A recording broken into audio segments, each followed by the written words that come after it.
kehidupan setelah kematian nanti. Tapi saya coba memberikan pendekatan makna supaya kita bisa memahami masalah ini. Yang pertama teman-teman sekalian berhubungan dengan masalah kematian. Mati ini adalah sebuah pintu yang semua orang akan masuk ke dalamnya.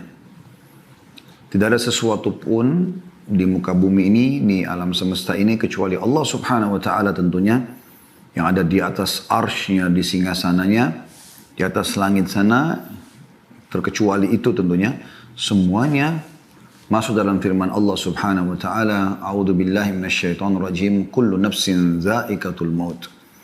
Semua yang bernyawa itu akan meninggal. Ya.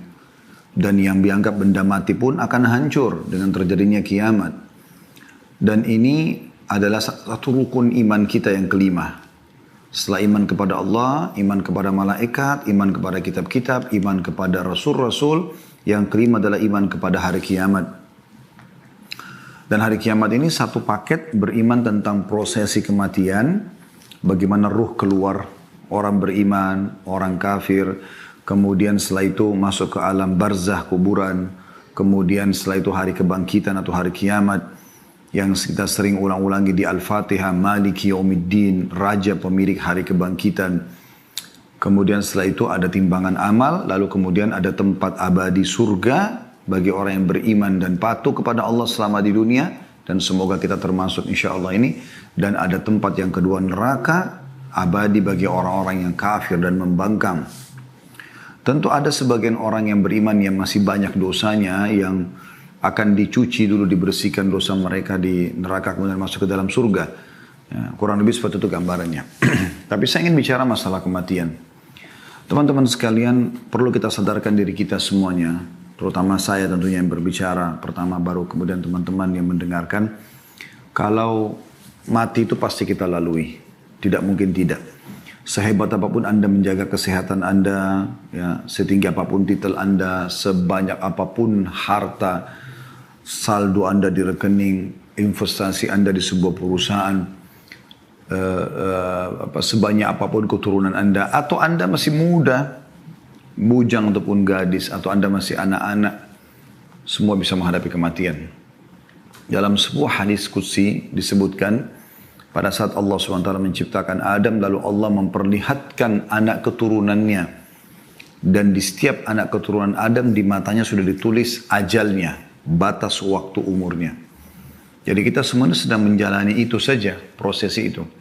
Kita bisa lihat bagaimana kematian di depan mata kita. Berapa banyak orang yang kita kenal, dari orang tua kita, kerabat, dari teman-teman, dari tetangga, lingkungan kita, atau orang senegara dengan kita, atau orang bahkan di dunia ini, di negara-negara yang lain. Apalagi di masa pandemi Covid ini banyak sekali korban. Kita bisa lihat fenomena kematian itu terjadi. Hanya mungkin kita harus fahami dengan kacamata agama kita. Di dalam Islam, kematian itu bagi orang beriman adalah awal segalanya. Karena dengan mati, dia ibarat sebuah pintu, dia akan masuk kepada kehidupan yang abadi. Karena kehidupan akhirat ini semuanya adalah kehidupan abadi. Sudah nggak ada lagi kematian. Allah katakan dalam Al-Quran, La yadhukunal mauta illa mautatal ula. Orang yang sudah menuju ke akhirat, mereka tidak akan rasakan lagi kematian, kecuali kematian yang pertama saja. Dan pada saat terjadi beberapa syuhada, ya, meninggal di peperangan bersama Nabi SAW, Nabi SAW menyusun jenazah mereka sambil mengatakan, teman-teman kalian ini sedang berbicara dengan Tuhan kalian. Mereka minta agar dikembalikan ke dunia, agar mereka bisa berperang lagi. Ya, mereka bersedia untuk ditusuk lagi oleh musuh karena melihat begitu besarnya pahala dan balasan yang Allah berikan hanya karena mati di jalan Allah saja. Maka Allah SWT berfirman kepada mereka, sudah menjadi peraturanku, kalian tidak akan pernah kembali lagi ke sana. Maka mereka mengatakan, kalau begitu ya Allah, ya sampaikan kepada saudara-saudara kami yang belum menyusul kami agar mereka jangan takut dan jangan bersedih. Hanya yang jadi masalah sekarang teman-teman sekalian, kematian bagi orang kafir, orang munafik, orang musyrik yang menyekutukan Allah Subhanahu wa taala dan mereka tidak bertaubat sebelum meninggal, dalam arti kata beriman kepada Allah Subhanahu wa taala dan beramal saleh, maka mereka akan menghadapi kematian sebagai sebuah ya penyesalan yang abadi. Ya, akhir segalanya bagi mereka. Kalau orang beriman awal segalanya. Ya. Dan teman-teman bisa lebih jauh insya Allah bisa mengikuti ceramah kami tentang ini di playlist YouTube Khalid Basalamah Official. Insya Allah ada kajian kitab At-Tadhkirah. Ya, itu yang tulis oleh Imam Qurtubi rahimahullah. Kita sudah panjang lebar menjelaskan tentang satu persatu prosesi kematian dan seterusnya. Tapi saya juga tetap akan berikan gambaran. Ini kata kunci tadi yang awal ya. Yaitu mati akan menjadi awal segalanya bagi orang-orang beriman. Ya, tidak ada sesuatu yang menyedihkan bagi mereka pada saat meninggal. Makanya para salafus saleh dulu, mereka kalau ada yang sedang sakit dan menghadapi kematian, maka teman-temannya datang sambil mengatakan berita gembira buat kamu. Orang mau meninggal lalu dikatakan berita gembira. Gitu. Maka tentu kita perlu tahu kenapa. Kenapa kok dia mengatakan berita gembira kepada temannya yang sakit keras, yang sedang mau menghadapi sakaratil maut. Maka terjelaskan setelah itu mereka mengatakan, maksudnya setelah apa yang mereka paparkan ya, mereka mengatakan karena sebentar lagi kau akan bertemu dengan Allah, kau akan bertemu dengan Rasulullah SAW, kau akan melihat surgamu. Karena memang dengan kematian kita baru mendapatkan apa yang Allah janjikan. Jangan lupa teman-teman sekalian, ayah kita semuanya, ayah seluruh manusia yang bernama Adam alaihissalam, Allah ciptakan untuk dimasukkan ke dalam surga. Dan bukan di dunia ini ya, atau di bumi. Allah subhanahu wa ta'ala menciptakan Adam alaihissalam dan keturunan untuk di surga.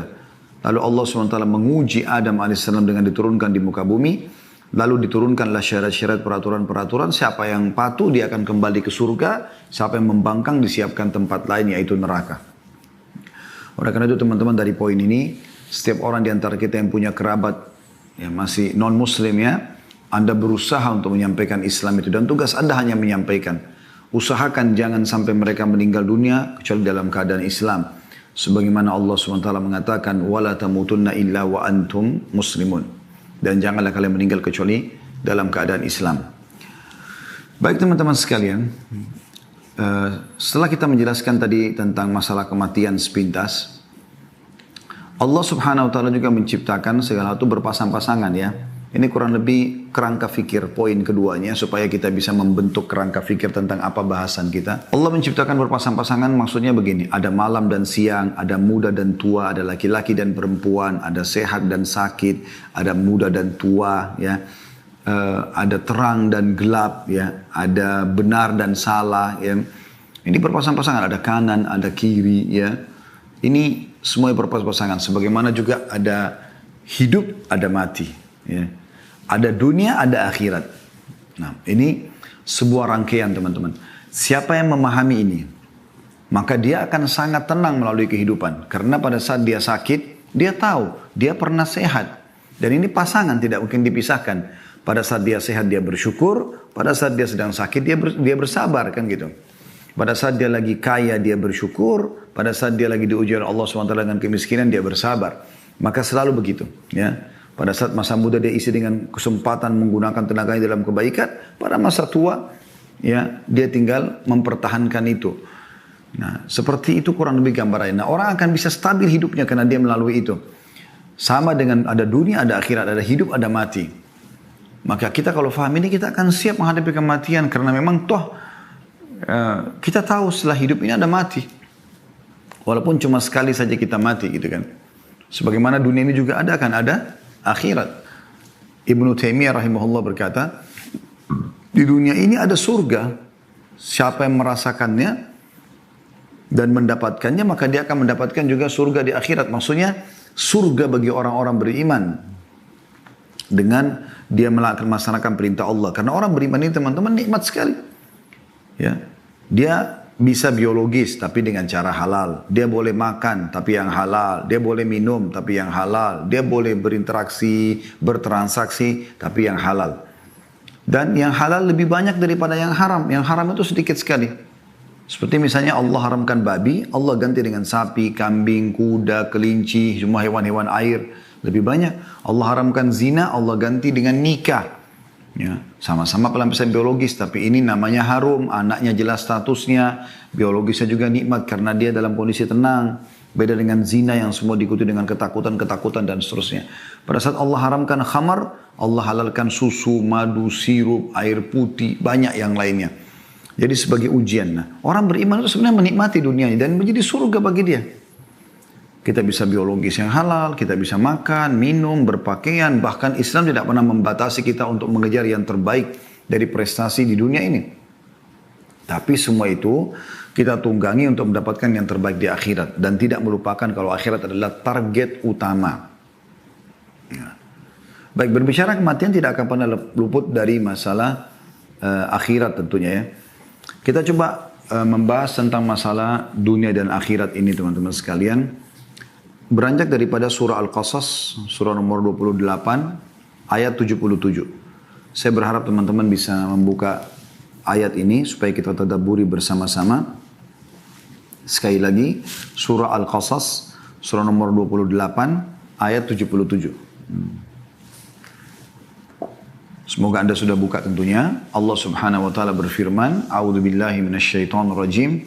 Wabtaghi fima ataqallahu ad-daral akhirah wa la tansa nasibaka minad dunya wa ahsin kama ahsanallahu ilaik wa la tabghil fasada fil ard innallaha la yuhibbul mufsidin. Dan carilah apa yang telah Allah anugerahkan kepadamu dari kebahagiaan negeri akhirat. Kejar semua di akhirat. Surga, bidadari, bidadara, istana, buah-buahannya, pakaian sutranya. Kejar semua itu. Dan teman-teman kalau mau lebih jauh tentu saya tidak bisa bahas semua ini ya. Karena dalam 1 jam ini tidak mungkin kita padatin semua. Saya kasih kerangka-kerangka atau pokok-pokok dasarnya. Tapi Anda bisa kembali, ada kajian saya di YouTube membahas buku ini. Rasulullah SAW bercerita tentang surga dan neraka. Ini sekitar 30 pasal sekian surga, 30 pasal sekian neraka. Ini ada bahasan sendiri. Ya. Dan setiap pasal itu bisa dilewatkan satu pertemuan. Artinya ini bisa 60, 50, 60 kali pertemuan. Ya. Baik teman-teman sekalian, Allah mengatakan kejarlah apa yang Allah janjikan di akhirat sana. Itu target utama seorang muslim. Targetnya adalah akhirat, bukan dunia. Dan jangan kamu lupakan bagianmu dari kenikmatan dunia. Selama halal nikmati. Islam tidak pernah melarang itu. Anda berpakaian yang bagus, punya kendaraan yang bagus, Anda punya pekerjaan yang bagus, semuanya. Ya. Dan berbuat baiklah kepada orang lain sebagaimana Allah telah berbuat baik kepadamu. Selama kau di dunia, berbuat baiklah. Dan janganlah kamu berbuat kerusakan di muka bumi. Ya, jangan mengacaukan, membuat keonaran dan segala macam. Buat kemaksiatan. Sesungguhnya Allah tidak menyukai orang-orang yang berbuat kerusakan. Ya, tapi saksi bahasan kita adalah potongan pertama ayat. Jangan kamu lupakan bagian, kejarlah apa yang Allah janjikan di akhirat nanti dan jangan lupakan bagianmu dari dunia. Baik teman-teman sekalian, seorang muslim di poin yang ketiga yang saya ingin bahas, dianjurkan agar selalu mengisi waktu yang terbatas di dunia dengan amal-amal saleh untuk dia bawa ke akhirat sana. Coba kita dengarkan teman-teman sekalian bagaimana Umar bin Abdul Aziz rahimahullah. Kita dengarkan dulu ayat Al-Quran ya. Kita coba tadabburi ayat Al-Quran yang juga Allah menjelaskan kalau dunia ini kita lalui iya. Kita kejar prestasi terbaik iya. Tapi untuk akhirat ya. Supaya nanti kita panen di sana. Setiap kali orang selalu hubungkan pekerjaannya, interaksinya dengan akhirat. Maka dia akan tentram. Ya. Sekarang contoh misalnya. Suami menasihati istrinya. Kalau dia targetnya adalah mengejar pahala yang dia akan panen dari Allah di akhirat nanti. Dengan cara menasihati istrinya, atau istri pada suami, atau orang tua pada anak, atau anak pada orang tua, atau teman dengan teman, atasan sama bawahan, bawahan sama atasan, masyarakat dengan pemimpin, pemimpin para masyarakatnya, semua saling mengejar apa yang dijanjikan di akhirat, akan indah sekali kehidupan itu. Karena setiap orang akan berusaha memberikan yang terbaik. Karena dengan baiknya orang itu, semenjak dia jadi baik, dia patuh kepada Allah beramal saleh, kita akan panen pahalanya. Ya. Dan itu yang diwasiatkan Nabi SAW kepada Ali bin Abi Thalib pada saat beliau ya ingin menyerang membawa pasukannya menyerang benteng Khaybar orang-orang Yahudi. Beliau mengatakan, hai Ali, ketahuilah kalau kau menjadi penyebab satu orang dapat hidayah, dapat petunjuk, maka kau akan mendapatkan lebih baik daripada humurun ni'am. Humurun ni'am itu nikmat terbesar ya, yang buat orang senang di muka bumi ini. Pada saat itu digambarkan dengan unta betina yang sudah memerah badannya atau besar gitu ya. Allah berfirman dalam surah Mu'min ayat 39. Surah Mu'min ayat 39. Kalau Anda mau buka juga silahkan. Potongan ayat di situ, Al-Mu'min 39. Potongan ayatnya ada di situ. A'udzubillahi minasyaitonirrajim. Innama hadhil hayatud dunya mata'un wa innal akhirata hiya darul qarar. Sesungguhnya kehidupan dunia ini hanya kesenangan sementara. Artinya pupuk untuk bawa ke akhirat. Dan sesungguhnya akhirat itu negeri yang kekal. Negeri yang abadi. Di dunia ini kalau ada seseorang yang sudah meninggal dunia, teman-teman sekalian, kita kehilangan dia masuk kuburan, kemudian kita masih hidup di dunia ini. Kita kehilangan interaksi sama dia di dunia ini. Tapi kita akan, orang yang beriman tentang akhirat tahu ini akan ketemu bersama dengan dia. Akan bersama dengan dia. Kita semua akan ketemu dengan seluruh manusia, bahkan Nabi Adam AS. Bukan cuma ayah, kakek, atau nenek kita ke atas. Sampai ke Nabi Adam AS kita akan ketemu dengan para nabi-nabi yang pernah kita dengar kisahnya dalam Al-Quran, kita akan ketemu dengan mereka.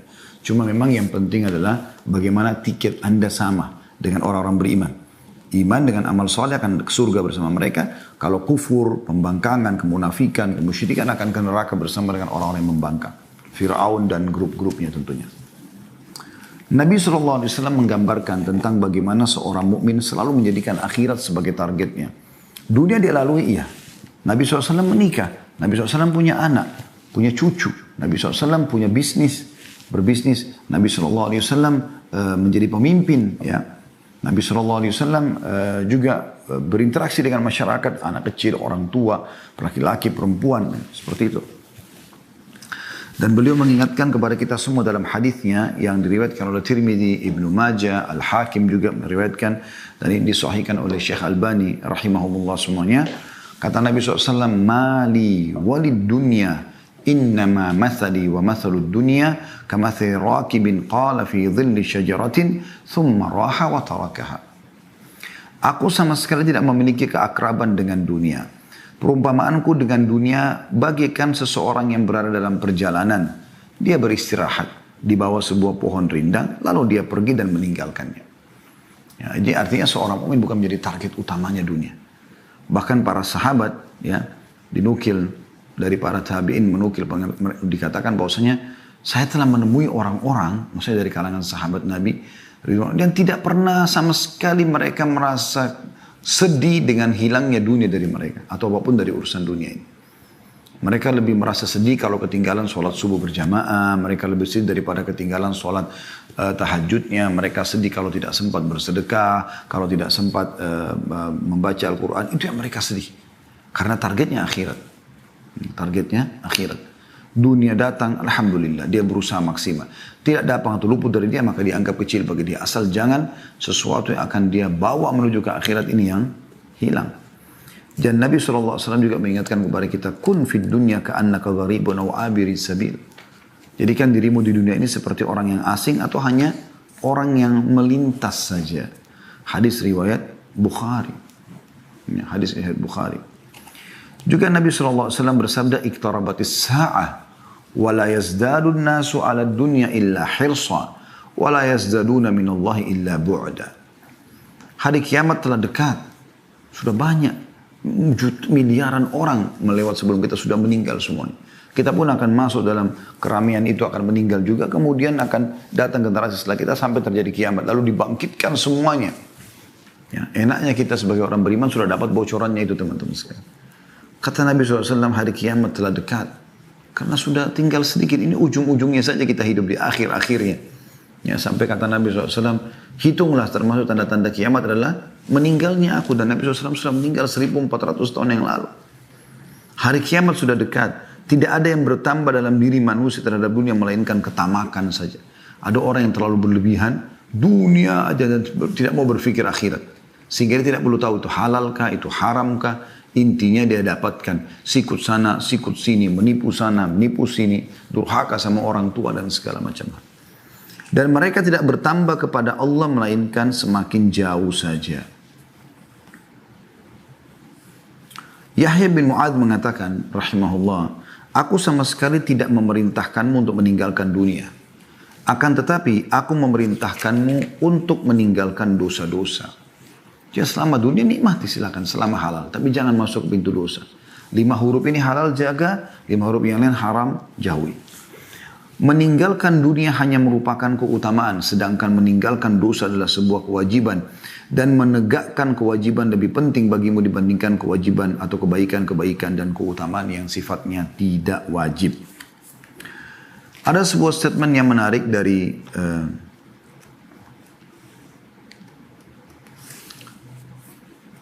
Umar bin Abdul Aziz rahimahullah. Beliau pernah mengatakan dalam salah satu khutbahnya ya, ceramahnya, beliau mengatakan sesungguhnya dunia bukanlah tempat menetap untuk kalian. Ini prinsip orang muslim. Kita bukan di sini tempat kita. Kita ini semua anak-anak akhirat.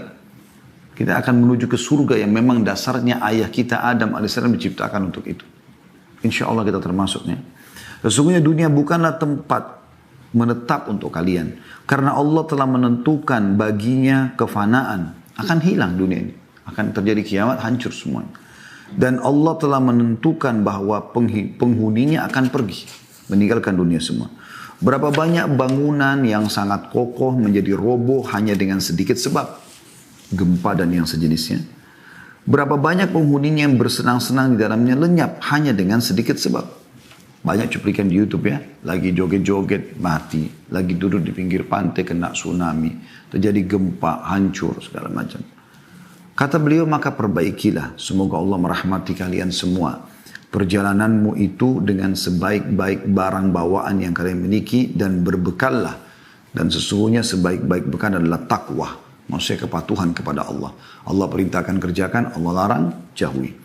Dan ketika dunia ini bukanlah tempat menetap bagi seorang mukmin dan bukan pula tanah airnya yang hakiki, maka seyogyanya ia di dunia ini berada dalam satu keadaan di antara dua keadaan, yakni sebagai orang asing yang singgah di sebuah negeri yang di dalam benaknya hanyalah berbekal untuk kembali ke tanah airnya, dan atau yang kedua, bagaikan seorang musafir yang sama sekali tidak singgah, siang dan malam hanya diisi dengan perjalanan menuju tempat tujuan, atau yang dimaksud sini adalah akhiratnya.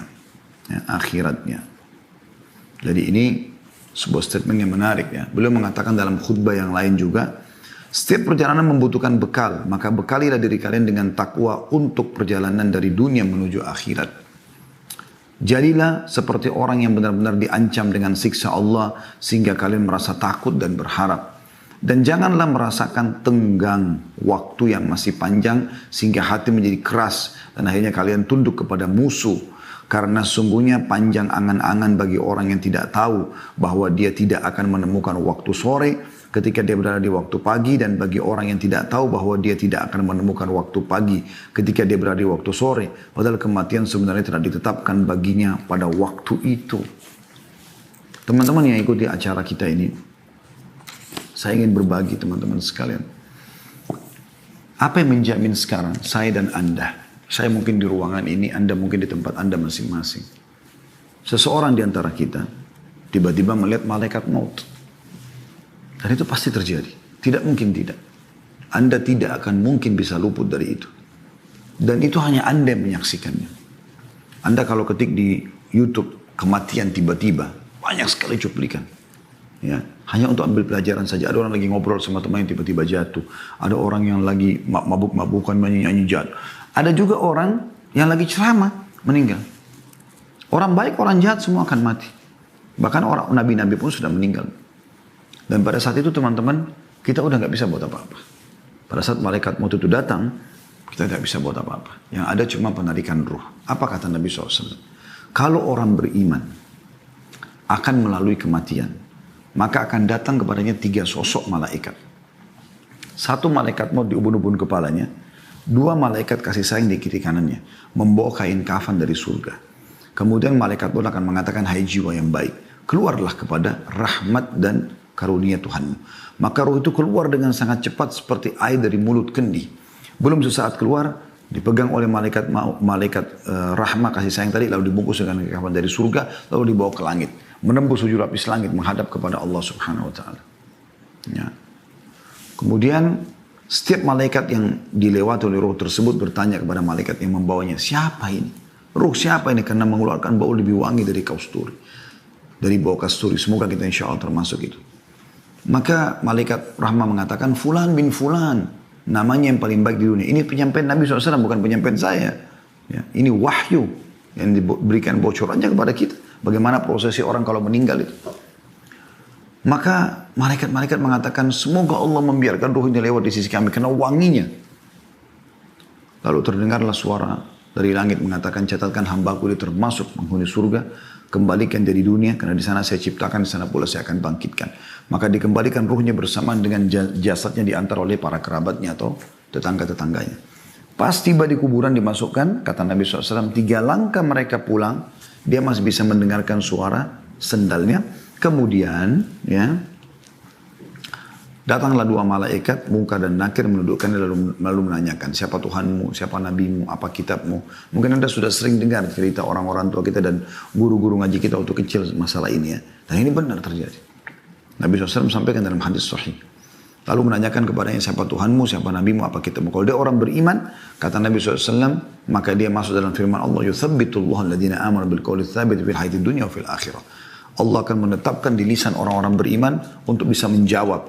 Selama di dunia, kenapa kau sholat, kenapa kau puasa, kenapa kau gini. Dia punya jawaban, ada dalilnya. Ya, dan di akhirat, maksudnya di alam barzah, di kuburan, dia akan bisa menjawab pertanyaan malaikat tersebut. Setelah dia jawab, Tuhanku Allah, Nabiku Muhammad, kitab Al-Quran, maka dibukakan baginya pintu neraka. Api, panas, yang bau yang tidak sedap. Dia ketakutan, kata malaikat, lihat dari apa Allah selamatkan dirimu. Ditutup, dibuka pintu surga, terciumlah padanya wangi-wanginya. Dan dia kagum, malaikat mengatakan ini tempat kau sekarang. Maka dia pun berdoa kepada Allah mengatakan, kata Nabi SAW ini ya, kata Nabi Muhammad SAW, dia berdoa mengatakan, ya Allah cepatkan waktu karena aku ingin masuk ke dalam surgaku. Lalu kemudian datang di sebelahnya orang yang tampan, wangi, bersih. Dia kagum, maka orang itu mengatakan, saya adalah amal soleh yang akan menemani kau sampai hari kiamat. Lalu terdengar suara mengatakan, bentangkan kuburan hambaku ini seluas pandangan matanya. Mungkin kalau kita lihat orang yang masih hidup ini, kita lihat kuburan cuma yang lahat 1 kali 2 meter saja. Tapi ya, yang sebenarnya adalah lebih daripada itu. Orang beriman lebih luas dari pandangan matanya. Lalu dibukakan, hamparkan permadani dari surganya. Maka terciumlah baginya bau surga tersebut dan dia menikmatinya walaupun dia belum bisa masuk ya. Maka jadilah kuburannya taman dari taman surga. Semoga ya Allah kita termasuk ini semua. Kemudian sebaliknya kalau orang kafir meninggal dunia wa na'udzubillah, maka datang kepadanya 3 sosok malaikat. 1 malaikat mau diubun-ubun kepalanya, 2 malaikat penyiksa di kiri kanannya membawa kain kafan dari neraka. Kemudian malaikat maut dengan marah mengatakan, keluar hai jiwa yang busuk, keluarlah kepada kemurkaan Tuhanmu. Maka ruhnya berantakan di tubuhnya, tidak mau keluar. Lalu malaikat maut mencabut, menarik dengan keras, kata Nabi SAW, sampai roh itu tercabut, ibaratnya seperti bulu domba yang dibasahkan, dililitkan di pohon berduri, kemudian ditarik dengan keras. Bagaimana berantakannya bulu itu, seperti itulah ruhnya. Belum sesaat keluar, maka malaikat pun membungkusnya dengan kain kafan dari neraka. Baru naik ke atas langit, belum buka pintu langit pertama, masih baru mau meminta izin malaikat yang membawanya. Malaikat atas langit mengatakan, siapa orang ini? Ya, karena keluar bau yang lebih busuk daripada bau bangkai, kata Nabi SAW. Maka berkatalah para malaikat di langit, semoga Allah tidak membuat lewat di sisi kami. Semoga Allah tidak membuat lewat di sisi kami. Kemudian setelah itu terdengar suara dari langit mengatakan, setelah orang malaikat yang membawanya mengatakan Fulan bin Fulan, namanya Fulan bin Fulan, malaikat yang di langit mengatakan semoga Allah tidak buat lewat di sisi kami. Dan ini disebutkan nama paling buruknya di dunia ya.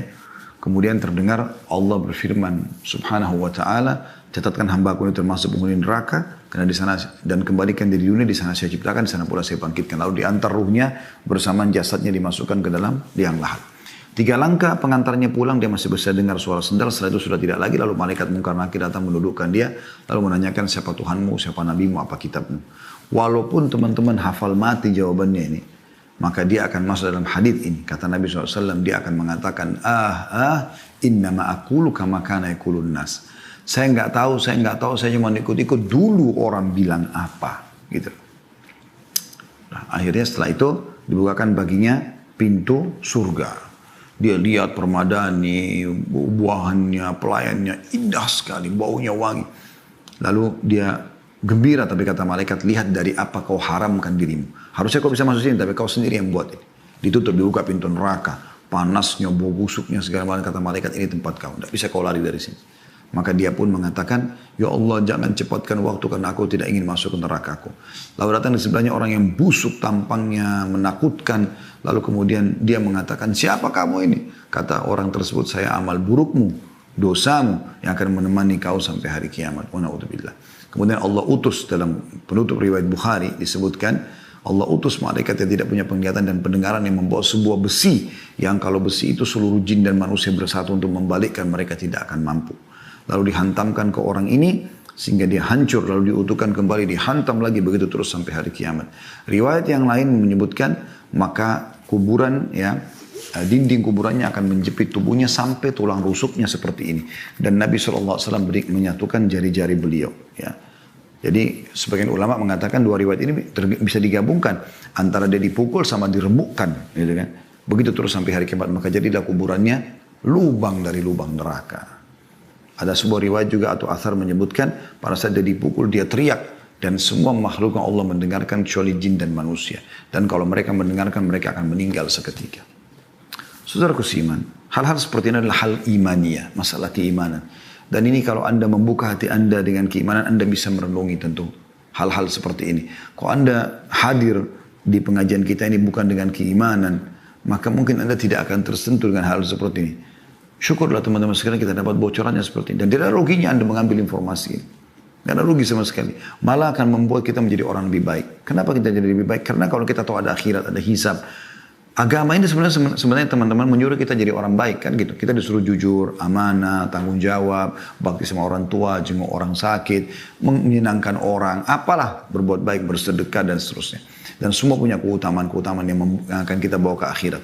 Dan kita dilarang bohong, menipu, gunjing, fitnah, mukul, caci maki, apalah, mencuri, dilarang semuanya, mengganggu orang dan diancam dengan ancaman yang berat. Jadi sebenarnya Anda kalau menjadi orang yang agamis dan Anda faham masalah ini, Anda menjadi orang yang baik. Karena memang agama memandu kita untuk itu. Apalagi Anda hubungkan ini semua dengan akhirat, itu luar biasa.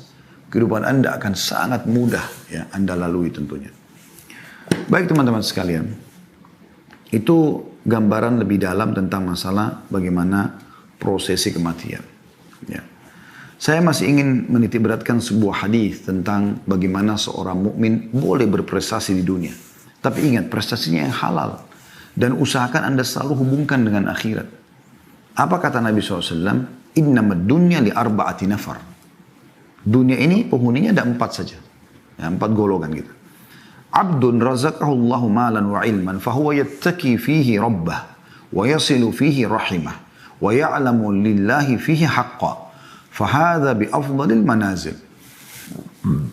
Golongan yang pertama, dan ini yang paling terbaik, semoga kita termasuk dalamnya insya Allah, adalah seorang hamba yang Allah karunia dia harta dan ilmu.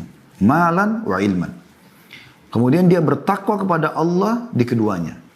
Maka dengan harta dan ilmu itu dia melanjutkan hubungan silaturahim. Dan dia mengetahui hak-hak Allah di situ.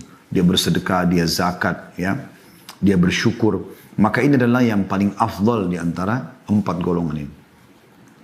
Golongan kedua, wa abdun razaqahullahu ilman walam yarzukhu mala. Seseorang hamba yang Allah karunia ilmu tapi belum dikasih harta. Pintar ilmu agama tapi dia miskin. Fahuwa sadikun niyah, tapi dia ikhlas niatnya. Dia tulus menerima keadaannya itu. Fayaqul, kemudian dia berkata pada saat melihat tadi golongan yang pertama, yang Allah karunia ilmu juga harta. Dia sibuk bersedekah, bangun masjid, bangun rumah anak yatim, segala macam, bantu, segala macam bantuan selalu diikuti sama dia. Demi untuk mengejar akhiratnya. Golongan kedua mau buat, tapi nggak ada duitnya. Dia cuma punya ilmu. Apa kata Nabi SAW? Yang penting dia ikhlas nih. Lalu dia berkata, Lau anna li malan la amiltu bi amali fulan, fahuwa biniyatihi fa ajruhu ma sawa. Dia bilang kalau seandainya saya dikarunia oleh Allah harta seperti orang itu dan dia tulus betul-betul memang kalau ada nanti dia akan lakukan, maka dia yang kedua ini dengan niatnya akan mendapatkan pahala yang pertama. Walaupun dia tidak bangun masjid, walaupun tidak bangun anak yatim, tapi memang dia tidak punya duit. Kalau ada betul dia akan lakukan. Ini golongan yang kedua. Jadi orang yang justru bisa mengejar pahala orang-orang yang sudah berbuat baik, tapi dengan niatnya, karena dia tidak mampu melakukannya. Masuk juga misalnya orang lumpuh. Dia berharap kalau dia tidak lumpuh dia ke masjid. Dia berharap kalau dia mampu dia pergi haji. Dia pergi jihad. Nah ini semua masuk dalamnya. Kemudian golongan yang ketiga. Yaitu. Wa abdun razaqahu Allahu malan walam yarzukhu ilman. Fahuwa yatakhabbatu fi malihi bighairi ilm. Wala yattaqid fihi rabbah. Wala yasilu fihi rahimah. ولا يعلم فيه لله حقا وهذا بأخبث المنازل. Golongan ketiga adalah jangan sampai Anda jadi ini orang yang Allah karuniai harta tapi nggak punya ilmu agama sama sekali, nggak faham mana halal mana haram, mana hak Allah, maka dia tidak bertakwa kepada Allah di hartanya. Dia tidak silaturahim dengan hartanya, tidak bantu kerabat-kerabatnya yang susah, bakti sama orang tuanya misalnya, bantu saudara-saudaranya. Dia juga tidak mengetahui hak Allah di situ, maksudnya tidak bersedekah, tidak zakat. Maka ini adalah orang yang paling buruk. Kaya raya tapi nggak ada ilmunya, nggak ada ilmu agamanya. Sehingga hartanya semua untuk foya-foya, untuk diskotik, untuk bar, untuk segala macam gitu ya. Maksiat, buka pabrik minuman keras dan segala macam. Kemudian ada golongan keempat, ini lebih buruk lagi. Golongan ketiga sudah buruk. Ya, karena dia punya harta tapi habis foya-foya di jalan syaitan. Golongan yang keempat lebih buruk lagi. Wa abdun lam yarzukhu Allahu malan wala ilma. Yaitu golongan yang Allah tidak kasih ilmu, nggak punya harta. Miskin, ya, bodoh lagi. Nggak paham agama. Ini biasa jadi kayak tim hore, meramaikan. Ya, orang buka maksiat ini, oke dia datang, dikasih baju kaos datang, wah, tidak ada ilmunya, ikut-ikut bermaksiat. Dia bukan ikuti kelompok pertama sama kedua, tapi dia ikuti kelompok yang ketiga tadi ya. Wahwa yakul, sambil dia berkata, lau anna li malan la amiltu fihi bi amali fulan, fahuwa biniyatihi fawizruhu ma sawa. Lalu dia bilang, kalau saya juga punya duit, saya akan buat seperti orang yang ketiga nih, bangun diskotik, bar, tempat maksiat. Maka dengan niatnya itu mereka sama dosanya. Bayangkan ya, ini orang yang paling bodoh. Ini bahaya sekali. Dan ini Nabi SAW juga sudah berikan kepada kita bocorannya teman-teman sekalian. Kita harus sadari masalah ini. Ya. Jangan sampai kita salah dalam masalah ini. Oleh karena itu kita boleh melalui dunia, tetapi laluilah dengan cara yang benar. Ya. Sampai ajal datang. Sebagian salah berkata, wahai manusia, engkau membutuhkan bagian dunia. Tetapi terhadap akhirat engkau lebih membutuhkannya. Jika engkau memulainya dengan dunia, maka engkau telah mengabaikan akhirat. Sedangkan duniamu berada di titik bahaya. Dan jika engkau memulainya dengan akhirat, maka engkau memperoleh duniamu. Karena itu lakukanlah dengan baik. Maka ada istilah kan, siapa yang mengejar akhiratnya, dunianya akan ikut. Dan siapa yang mengejar dunia, akhiratnya akan luput. Ya, dunia boleh, ya, tetapi jangan sampai membuat kita lalai teman-teman sekalian. Ya. Jangan sampai lalai. Ingat akhirat itu jauh lebih besar. Jauh lebih banyak manfaat yang bisa didapatkan. Makanya Nabi SAW bersabda dalam sebuah hadis, perumpamaan dunia kalian ini dibandingkan akhirat ya, adalah seperti telunjuk seseorang dari kalian yang diletakkan di dalam lautan. Kemudian dia angkat. Lihatlah berapa banyak tetesan air yang ikut di jarinya. Dan berapa banyak yang ada di lautan itu. Dunia yang air yang kita celupkan jari kita di lautan lalu kita angkat sedikit tersisa, apalagi kalau kena angin bisa kering. Sementara akhirat ini adalah ini yang luas. Makanya Allah bilang dalam Al-Quran kan, walal akhiratu khairun wa abqa. Akhirat lebih baik dan lebih kekal. Ya, waktu Nabi Muhammad SAW mau meninggal dunia, sahabat banyak yang menangis, merasa kehilangan. Maka beliau dalam kondisi lemah datang memaksakan diri ke masjid, kemudian beliau naik di atas mimbar lalu beliau mengatakan, wahai manusia, jangan kalian sedih. Karena pertemuan kita yang sebenarnya, perjanjian kita di haudku nanti. Haud itu telaga Nabi di mahsyar. Jadi orang beriman akan ditimbang amalnya, setelah itu dia akan datang minum di haudnya Nabi SAW, di telaga Nabi. Telaga ini sumbernya dari surga gitu kan. Anda bisa di kajian buku tentang surga neraka ini sudah saya panjang lebar bahas masalah haud Nabi SAW ya. Jadi ada haudnya Nabi SAW. Beliau mengatakan, mimbarku di tengah-tengah haudku, aku menunggu kalian di sana. Jadi jaraknya itu ya, jauh sekali antara satu kota ke kota yang lain. Jaraknya yang besar sekali. Dan diisi dengan seperti jumlah bintang-bintang di langit dari canteng-canteng untuk minum. Sampai minum seteguk saja kata Nabi SAW, maka dia akan tidak akan pernah haus selamanya. Kata Nabi SAW, tidak usah sedih, pertemuan kita ada kok, ada akhirat. Dan saya akan pertemuan dengan kalian, aku mendahului kalian di haudku. Kita akan bertemu teman-teman sekalian. Anda begitu melihat malaikat maut mencabut ruh Anda akan lihat semuanya sudah terbuka. Nggak ada lagi hijab bagi Anda. Anda akan melihat siapa yang sudah meninggal sebelumnya. Allah sudah buka semuanya. Anda bisa lihat surga, bisa lihat neraka. Beda dengan kita yang sekarang masih diuji oleh Allah Subhanahu wa ta'ala. Juga pernah ada sahabat Nabi ditanya oleh Nabi SAW, apa makanan dan minumanmu? Dia mengatakan, daging dan susu ya Rasulullah. Makanan saya daging, minuman susu. Ini dianggap sudah elit sekali di dunia ya. Maka kata Nabi SAW, setelah itu akan jadi apa? Maksudnya habis itu jadi apa? Kita sudah tahu semua jadi kotoran nih. Tapi sahabat ini dengan santun tahu apa maksud Nabi SAW. Dia mengatakan, jadi apa yang sudah Anda tahu ya Rasulullah? Maksudnya ya susunya yang tidak dibutuhkan oleh tubuh akan keluar jadi air seni. Ya makanannya akan jadi tinja. Tapi beliau tidak bilang itu, beliau mengatakan akan jadi apa yang Anda tahu ya Rasulullah.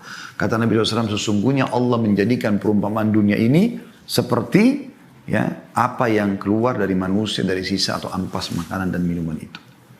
Jadi maksudnya dunia ini sebentar kita akan tinggalkan teman-teman sekalian.